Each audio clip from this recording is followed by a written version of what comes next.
नमस्कार दोस्तों, मैं आपका अपने channel study GK to success में स्वागत करता हूं। मैं इस वीडियो में आपके लिए अर्थ से रिलेटेड कुछ क्वेश्चंस लेकर आया हूं, मोस्ट इम्पॉर्टेंट क्वेश्चंस जो आपके एग्जामों में हर बार पूछे जाते हैं। अगर आप इस चैनल पर पहली बार आ रहे हैं तो सब्सक्राइब करके जाएं। अगर आपको ये वीडियो अच्छी लगती है तो लास्ट में लाइक भी करें, जो हमारे मोटिवेशन के लिए बहुत ज़्यादा ज़रूरी है। ये रहा आपका पहला क्वेश्चन। किसने कहा कि पृथ्वी गोल है? सिंपल सी स्टेटमेंट। आपको आंसर बताना है कि कौन साइंटिस्ट थे जिन्होंने कहा था धरती गोल है। आप आंसर दीजिए, मैं चारों ऑप्शंस को एक्सप्लेन करता हूं। हमारा डी ऑप्शन है गैलीलियो। ये हमने पढ़ा है, गैलीलियो वही साइंटिस्ट हैं जिन्होंने बताया है कि हमारा जो शनि ग्रह है, सैटर्न ग्रह है, उसमें वलय मिलती है। केपलर वही साइंटिस्ट हैं जिन्होंने हमारे ग्रहों की गति को बताया था। अगर बात कर ले कोपरनिकस, जिन्होंने सौर मंडल की खोज की थी, सोलर सिस्टम की खोज की थी, ये वही है। मतलब हमारा आंसर क्या हो जाएगा? B, Pythagoras. पाइथागोरस वो साइंटिस्ट हैं जिन्होंने बोला था कि धरती गोल है। आगे बढ़ जाते हैं, ये रहा आपका आंसर। सौर मंडल में आकार के अनुसार पृथ्वी की संख्या क्या है? मतलब आकार के अनुसार पृथ्वी किस नंबर पे आता है? आप आंसर दीजिए, मैं सभी को सीक्वेंस में लगा देता हूं। आकार के अनुसार, वैसे तो पृथ्वी थर्ड नंबर पे आता है, लेकिन आकार के अनुसार कितने नंबर पे है वो मैं सीक्वेंस लगा रहा हूं। मैं सबसे पहले बड़ा लगाता हूं। बड़े नंबर पर कौन है? हमारा है बृहस्पति। बृहस्पति मैं इंग्लिश में लिखता हूं जुपिटर। उसके बाद बात करें, फिर कौन है हमारा? सैटर्न। सैटर्न मतलब शनि। उसके बाद बात करते हैं अरुण, जिसे क्या कहते हैं इंग्लिश में? यूरेनस। उसके बाद बात करते हैं वरुण। वरुण को इंग्लिश में क्या कहते हैं? नेपच्यून।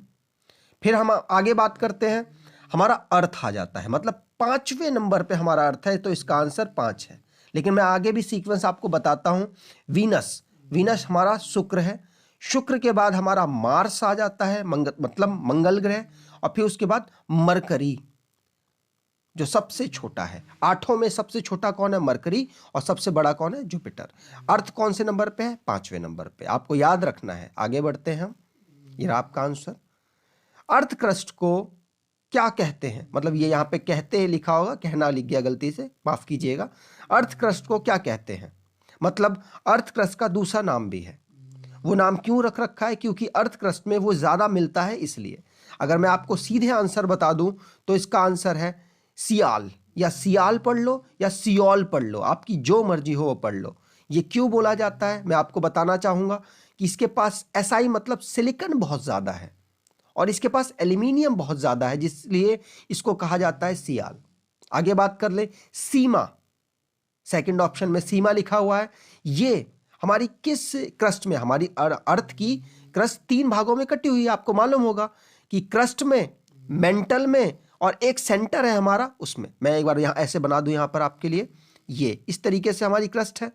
ऊपर वाली हमारी है क्रस्ट, बीच वाली हमारी मेंटल, और आखिरी वाली हमारी कोर।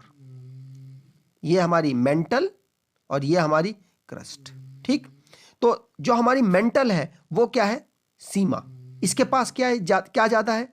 सिलिकॉन और मैग्नीशियम। आगे बात करते हैं, ये यहां पे L एक्स्ट्रा आ चुका है, इसे नीफे पढ़े आप। ये किसके पास होता है? कोर के पास। कोर के पास क्या है? नीफे। नीफे मतलब निकेल और आयरन। आप समझ चुके होंगे मैं आपको क्या समझाने की कोशिश कर रहा हूं। इसका आंसर आपको पता चल गया होगा, ए आंसर है। आगे बढ़ते हैं। पृथ्वी। पृथ्वी की क्रस्ट और मेंटल के बीच की रेखा, जैसे कि मैं आपको बताना चाहूं, ये हमारी अर्थ है। इसका पहला पार्ट क्रस्ट है, उसके बाद मेंटल है और फिर कोर है। ये हमारा क्रस्ट, ये हमारा मेंटल, और ये हमारा कोर, सेंटर जिसको कहते हैं। अब क्रस्ट और मेंटल के बीच की जो रेखा है उसको क्या कहते हैं? सिंपल सा क्वेश्चन पूछा गया है। आपको मैं आंसर बता दूं तो मोह असंबंधता, ये असंबंधता है। मोह आप याद कर सकते हैं। आगे बात करूं अगले ऑप्शन की तो गुटेनबर्ग। गुटेनबर्ग किसके बीच का है? मेंटल और कोर के बीच का। मेंटल और कोर के बीच की जो लेयर है वो गुटेनबर्ग है। और लेहमेन, अब ये किसके बीच की है? तो मैं आपको बता दूं, कोर दो भागों में टूटा हुआ है, दो भागों में क्लासिफाई किया गया है। तो उन दो भागों के बीच में जो रेखा है उसे कहते हैं लेहमेन। आप समझ चुके होंगे, इसका आंसर मोह है। आगे बढ़ते हैं। पृथ्वी की मेंटल और कोर के बीच, अभी हमने जान लिया इसके बारे में, मेंटल और कोर के बीच की इसको क्या कहते हैं? लेयर को गुटेनबर्ग। आगे बढ़ जाते हैं। ये रहा आपका आंसर। ध्रुवीय व्यास और विषुवतीय व्यास के बीच क्या अंतर है? मैं आपको बताऊं कि ध्रुवीय व्यास है हमारा 12,712 और विषुवतीय व्यास है हमारा 12,756। मतलब कि इनको डिफरेंस कर लो, कितना आ गया? 44। ये लगभग में है, कभी कभी आपको 43 मिल जाएगा। मतलब आप मान लो जैसे आपको 42 से 45 मिले ना, वही आंसर लगा दीजिएगा। ये हर बुक में अलग अलग आंसर दे रखे हैं, तो इसका आंसर क्या हो जाएगा? सी। आगे बढ़ते हैं। ये रहा आपका आंसर। अब बोला गया है ध्रुवीय व्यास, ये अंतर गलत लिखा हुआ है, इसको ना मानिएगा। आगे मैं इसका क्वेश्चन बोलता हूं, ध्रुवीय व्यास कितना है? ये सिंपल सा बताना है आपको।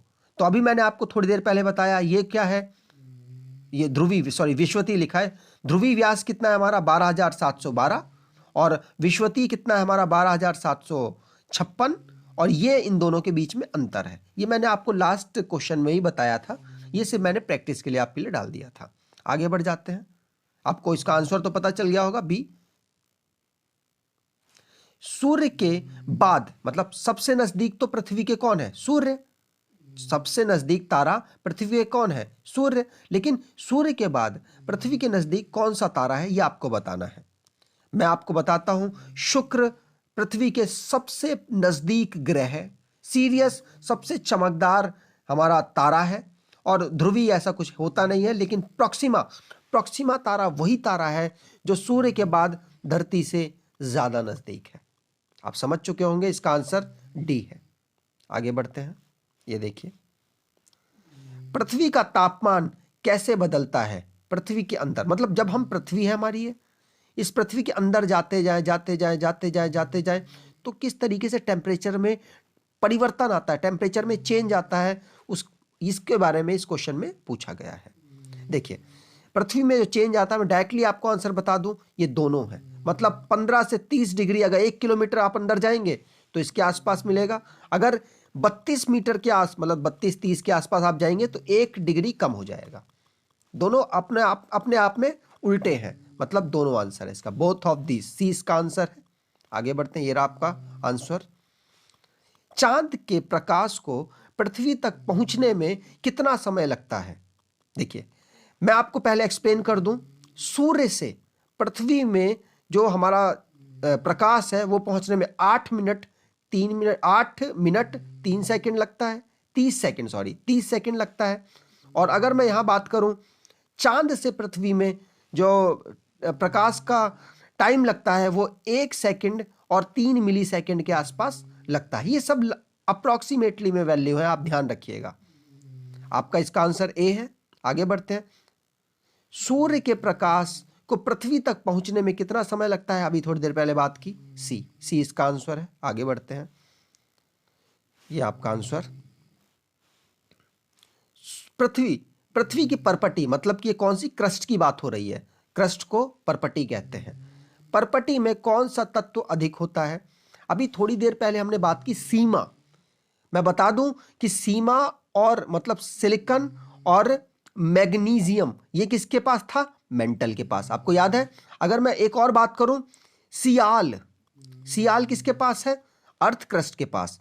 तो सिलिकॉन और एल्यूमिनियम काफी ज्यादा नंबर में है, काफी ज्यादा मात्रा में है, लेकिन सबसे अधिक तत्व की बात की गई है, तो इसके लिए आंसर हो जाएगा ऑक्सीजन। ये दोनों भी अच्छे खासे नंबर में, ये गलत कहने की बात नहीं है। मैं आपको बता देता हूं, इनके परसेंटेज बताता हूं। देखिए, ऑक्सीजन हमारा 46% है, किसमें? अर्थ क्रस्ट में। सिलिकॉन हमारा 27% है और एल्यूमिनियम हमारा 8% है। तो ये दोनों भी काफी अच्छे नंबर में है, लेकिन ऑक्सीजन तत्व में अगर बोला जाए सबसे ज्यादा है। ठीक है, आप समझ चुके हैं। आगे बढ़ते हैं। पृथ्वी की परपटी में कौन सा धातु अधिक होता है, मतलब धातु की यहां बात की गई है। अभी ऑक्सीजन आंसर देने से नहीं चलेगा, ऑक्सीजन क्योंकि धातु नहीं है। ऑक्सीजन और सिलिकॉन दोनों क्या है? अधातु, अधातु, ठीक है, मतलब नॉन मेटल। लेकिन एल्यूमिनियम यहां पर क्या है? मेटल। तो इसका आंसर क्या हो जाएगा? एल्यूमिनियम। ठीक है, कितना परसेंटेज है? अभी थोड़ी देर पहले आपको मैंने बताया 8%। सिलिकॉन कितना परसेंटेज है? 27%। ऑक्सीजन कितना परसेंटेज है? 46%। मैं आपको बता दूं ये सारे अप्रोक्सीमेटली में आंसर है, अप्रोक्सीमेटली परसेंटेज बता रहा हूं, कोई इसको सीरियस ना ले ले, कहीं और कुछ पढ़े तो फिर मेरे को बोले आके, है ना। बात करते हैं पृथ्वी में किसी वस्तु का भार सबसे अधिक कहां होता है। इसमें आंसर लगा हुआ है लेकिन मैं आपको एक्सप्लेन करता हूं। देखो, भार मतलब वेट, वेट सबसे ज्यादा अर्थ का, मतलब किसी भी ऑब्जेक्ट का क्या होता है? एम और जी पर डिपेंड करता है। तो मास, मास तो हर जगह कांस्टेंट है, लेकिन जी की वैल्यू पूरे अर्थ में सबसे ज्यादा कहां होती है? पोल्स पे। जैसे मेरा ये अर्थ है, अर्थ कितनी झुकी हुई है? मतलब 23.5 डिग्री के आसपास झुकी हुई है। तो अगर जो झुक रखी है, इसके जो ऊपर वाला पार्ट है यहां पर, इनको कहते हैं हम पोल। इनको क्या कहते हैं? पोल। तो इन पोलों पर हमारा जी, मतलब इसको कहते हैं क्या? Acceleration of gravity, gravity of acceleration या एक्सीलरेशन ऑफ ग्रेविटी, कुछ भी कह सकते हो आप। तो इसकी वैल्यू बहुत ज्यादा होती है, जिसकी वजह से ध्रुव पर हमारा जो मास, हमारा जो क्या कहते हैं, भार है, वो सबसे ज्यादा होता है। ठीक है, और सेंटर की बात करूं, सेंटर पे हमारा जो भार होता है वो 0 होता है, ये आपको याद रखना है। और इक्वेटर पे तो अप्रोक्सीमेटली काफी ज्यादा, काफी मतलब नॉर्मल उसमें होता है। आगे बढ़ जाते हैं। कौन, मतलब इनमें से कौन सा गलत है ये आपको बताना है। परपटी मतलब कि क्रस्ट, क्रस्ट के पास सीमा होती है। अब ये सबसे पहली चीज, क्वेश्चन ही अटपटा है। कौन गलत नहीं है, मतलब मैंने गलत पढ़ लिया ना गलती से। कौन गलत नहीं है मतलब आपको सही वाला बताना है। आपको मैं याद दिलाऊं दोबारा से, परपटी मतलब सही ऑप्शन इनमें चुनने आपको। परपटी मतलब क्रस्ट, क्रस्ट के पास क्या था? सियाल, सिलिकॉन और एल्यूमिनियम। और मेंटल के पास क्या था? सीमा था ना। उसके बाद कोर के पास क्या था? नीफे, मैंने आपको बताया स्टार्टिंग में ही। तो मतलब ये दोनों तो मैंने रिवर्स कर दिए हैं ऑप्शंस। आंसर क्या हो जाएगा? कोर। ठीक है, आपको समझ आ चुका होगा। ये देखिए, ये रहा आपका आंसर। Thank you. अगर आपको अच्छा लगा है, आपको मेरा प्रयास अच्छा लगा है, तो एक बार जरूर लाइक करके जाइए, अपने दोस्तों को भी शेयर कीजिए, क्योंकि अगर आप हमें मोटिवेट नहीं करेंगे तो हम मोटिवेट कैसे होंगे, है ना। धन्यवाद, आपने अपना कीमती समय निकाला।